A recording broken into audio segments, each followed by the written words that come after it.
เจ้าฮู้บ่ว่าเจ้ากำลังทำลายโลกอยู่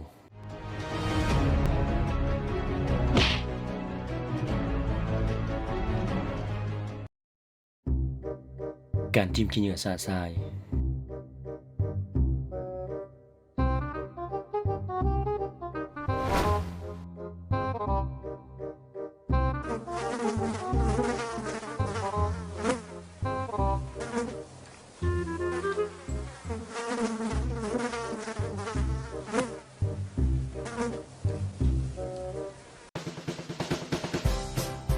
การใส่ถุงยางพลาสติก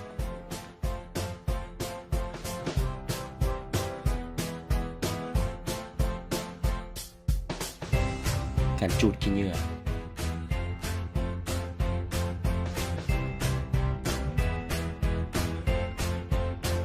บ่มีการแยกขี้เหงื่อ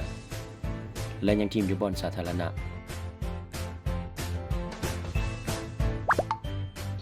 โอ้ยแม่นไฟมาทิ่มขี้เหรอนี่เนาะ เป็นแบบนี้จะยังเสียดอีกบ่ แล้วเจ้าเสียดแนวใด